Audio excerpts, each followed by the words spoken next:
Mami? Si Mami?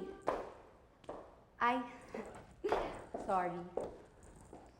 Ikaw yata ang dapat kong tawaging Mami.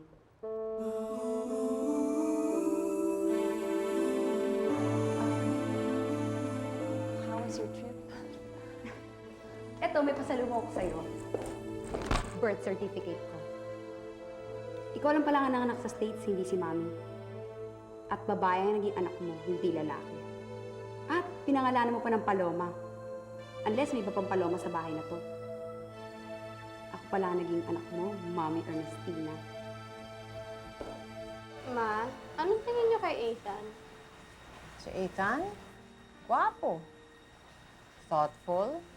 Mabait. Saka may pinag-aralan. Gusto niyo po ba siya?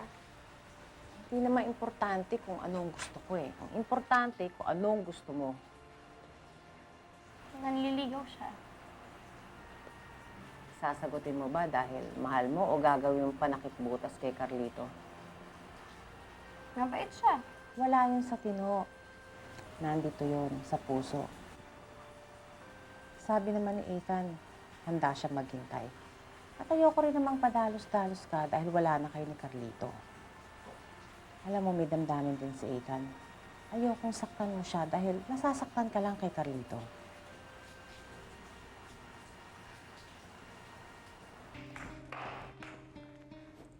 All my life, isa lang palang malaking kasinungalingan? How could you do this to me? Pati si Daddy? Paano nila maitago sa akin yung pagkatao ko? Napakaraming nangyari ng panahon na yun na mahirap ipaliwanag. Hindi ko kailangan ng paliwanag! Maliwanag sa akin na ikinahiya niyo ako! Hindi kita ikinahiya. Dahil kung ginawa ko yun, di dapat pinamigay na lang kita. Eh sana nga ganun na lang ginawa mo! O kaya pinalaglag mo na lang ako katulad ng ginawa mo sa anak ko! Hindi mo man ako nakagis ng ina. Pero higit pa ron ang ginampanan ko. Paano ako maniniwala sa'yo? Yung simpleng katotohanan, ikaw ang nanay ko, hindi mo sinabi sa akin!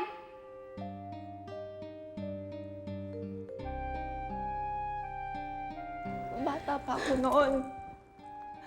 At noong mga panahon na yun, maraming bagay hindi ko kayang harapin. Pwes, itong harapin mo. Hindi kita ituturing na ina kahit anong gawin mo.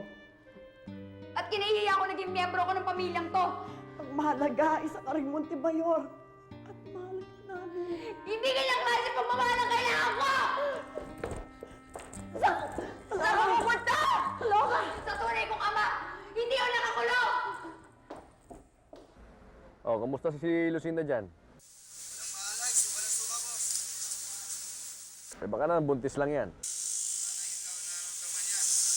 Iba ang kulay niya, boss eh. Baka kailangan na nitali sa ospital. Gago ka ba? Kinidnap natin pagkatapos dadali mo sa ospital. Boss, paano kung hindi mamatay sa amin to? Hindi mamamatay yan, masamang damo rin yan. Tunurin mo na lang sa gamot. Sige. Ano ka ba naman? Di ba usapan natin pupunta pa tayong simbahan? Pagdadasal natin sila mami at daddy, baka mamaya matraffic pa tayo. Ano ba sino binihintay mo? Hi. Hi, Wala. Hi, Phoebe. Hey, thanks for asking me to join you guys, ha? Nagpagupit ka ba? Hindi, binago ko yung ayos. Pangit ba? Handa ko. Hindi mo naman ata nabanggit sa akin na inimbitahan mo si Phoebe na pagsundo kay Lola Romina. I wanted to surprise you. Well, you did, big brother, more than you can ever imagine. Mami, arraignment bukas ni Daddy. Pupunta ba tayo? Ayoko sana eh. Kinakabahan ako. Gusto mo pati na lang kita kay Emil? Pero ini-expect niya tayo. Alam ko, kaya lang natatakot ako eh. Ang daming press doon. Alam mo naman, napaka-high profile nung case ng daddy mo. Ang daming press na pupunta. Kung ano-anong itatanong sa akin. Makita ko pa lang yung camera. Naku, nanlalamig na ang dugo ko. Eh, pero kailangan tayo doon. Sa susunod na lang, anak. Kanino ka ba talaga natatakot? Sa preso dun sa ibang pamilya ni Daddy? Eh, dagdag na rin yun. Eh, pero ikaw naman ang mahal niya. Eh, kaya nga ayoko siyang makita sa ganong sitwasyon. Pinuntahan ko na lahat ng kaibigan ni Lucinda. Kanina na rin ako lumapit.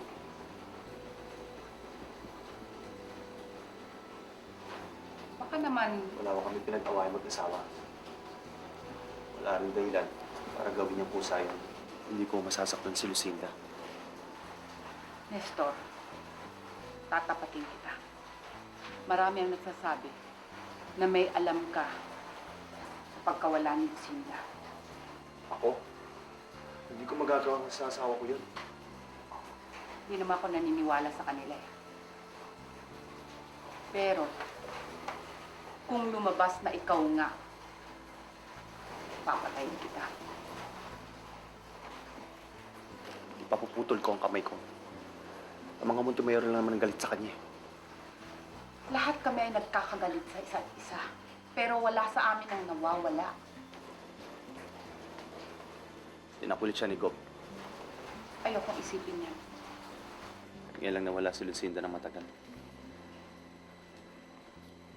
Sana buhay pa siya.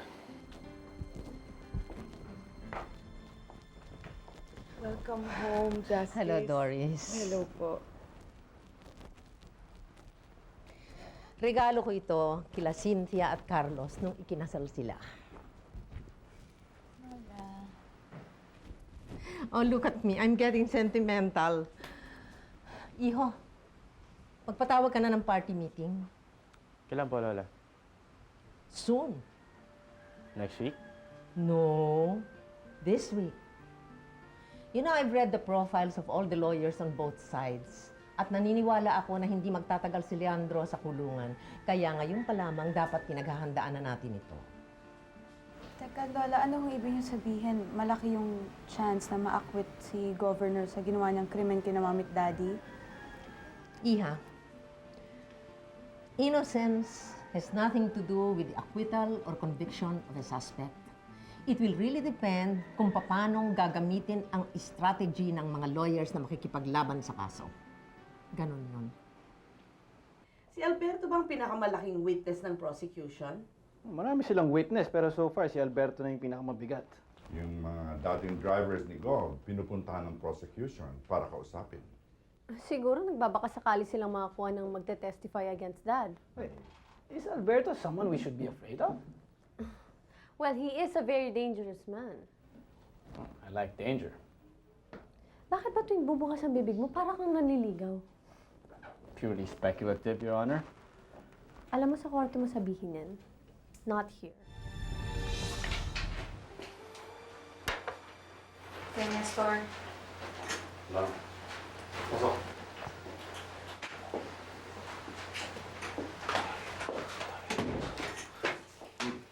Anong ginagawa niyo dito?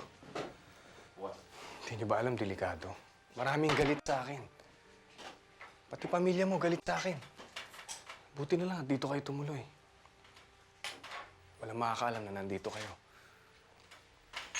Nakita niyo na ba yung nawawala niyong anak? Hindi pa nga eh. Nakita niyo na siya. Anong ibig mo sabihin? Nakumpirma ko na. Si Ernestina ang nanay ko. Anak? Tay?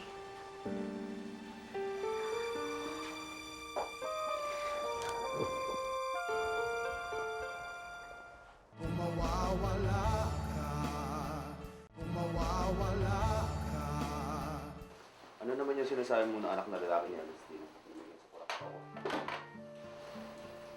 Wala yun. Puro kasi nungalingan lang. Kasi nungalingan na pala yung mga tao yun.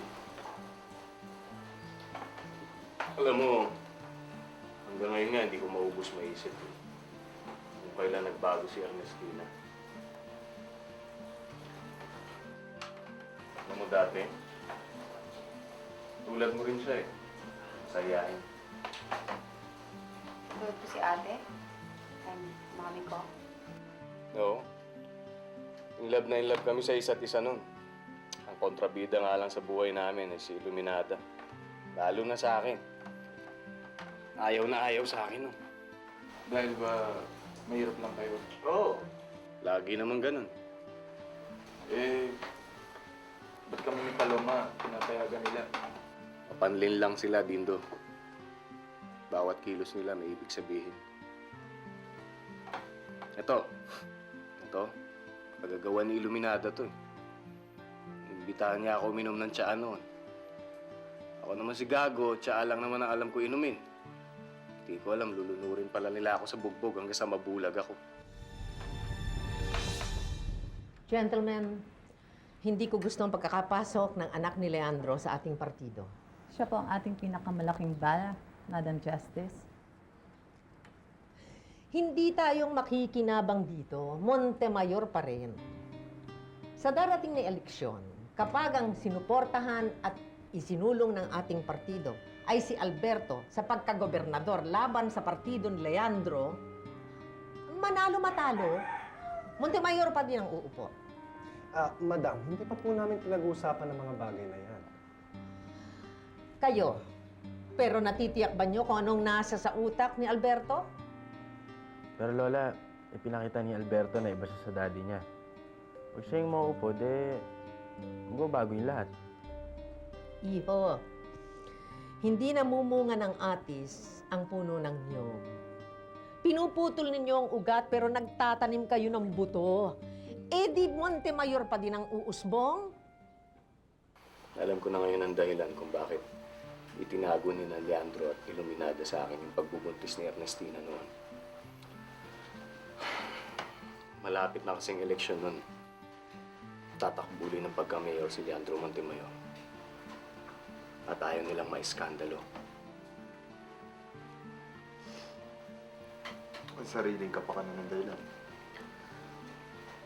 Baka hindi ng dahilan kung bakit nila pinagkalat sa buong bayan na buntis si Iluminada. Tandang-tanda ako pa nga nun. Ibinalita ni Leandro nung meeting de Avance.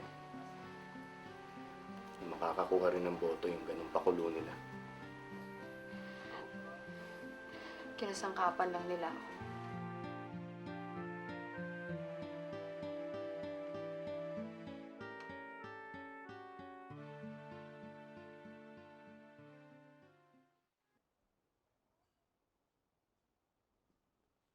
Carlito, hanggang saan ka pwedeng lumaban para sa magulang mo? Hanggang sa dulo po, Lola. Paano si Rosa Camila? Wala na po kami, Lola. Ibang sinasabi kaysa nasa sa loob. Kinalimutan ko na po siya. Mahirap kalimutan ang tunay na pag-ibig. Lola, si Phoebe po ang una kong inibig talaga. Iba rin ang unang pag-ibig kaysa tunay na pag-ibig.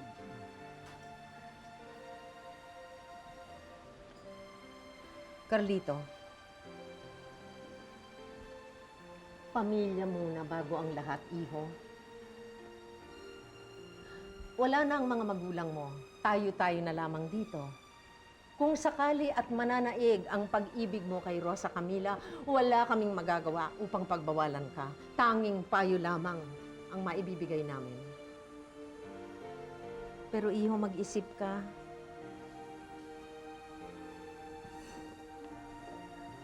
Ilan na bang buhay ang nalagas dahil sa pag-iibigan ninyo?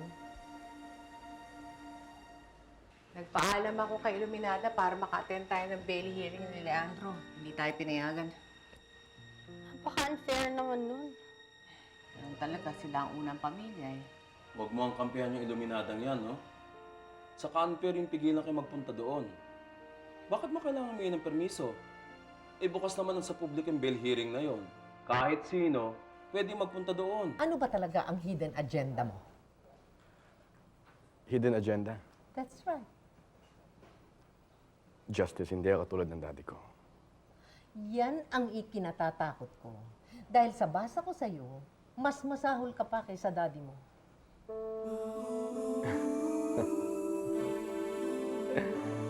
Hindi niyo naman siguro ako inimbita dito para lang insultuhin Justice. Oh, I'm sorry kung naka-insulto sa iyo ang mga binitiwan kong salita. But you know, I'm a very frank person, brutally frank as a matter of fact, and I'm not even going to apologize for that. Prangka akong tao, magprangkahan tayo. Tatalikuran ko ba at kakalabayan ang sarili kong ama kung wala akong tamang dahilan? Malaki ang pagkakamali niya sa lipunan, lalong-lalo na sa pamilya ninyo dahil sa ginawa niyang pagpaslang sa mag-asawang Valiente. Mahirap para sa loob ko ang ginawa kong pagbubunyag na yun. Siguro naman dapat kayo magpasalamat sa akin dahil doon, di ba? I appreciate what you did. Pero let's face it, Alberto, alam mo at alam ko rin na napaka-ambisyoso mong tao. Handa ka bang sabihin sa publiko na sa darating na eleksyon ay ayaw mong tumakbo sa kahit na anong pwesto? Justice, alam niyo, bata pa ako, dinidiktahan ako ng ama ko. Nagsawa na ako sa pagdiktang yun. Ngayon ay magpapadikta pa ba ako sa ibang tao? Mawawala ka, di na iibig pa. Mawawala ka, di na iibig pa.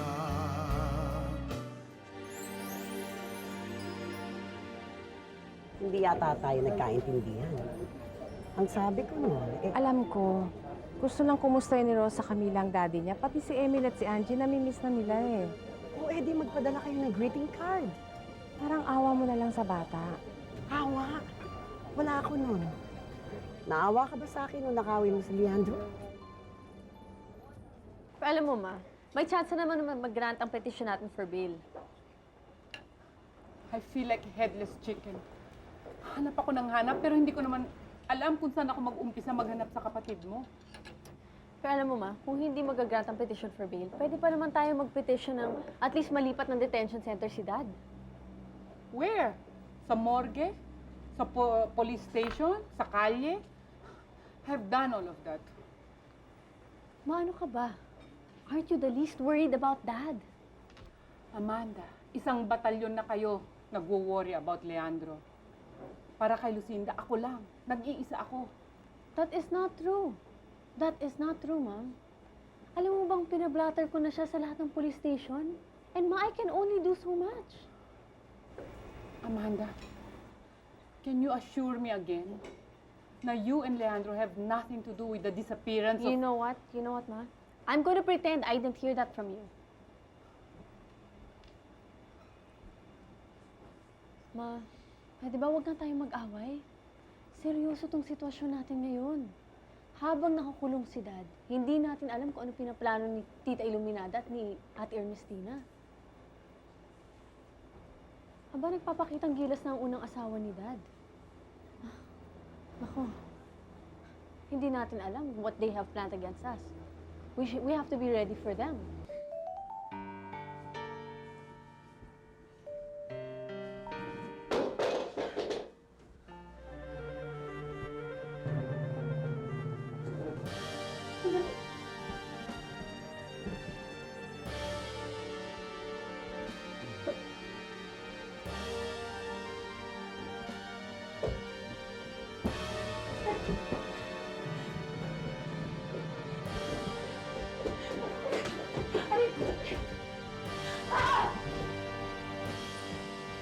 Binenta mo ako sa pamilya ko. Ha? Binenta mo ako sa pamilya ko?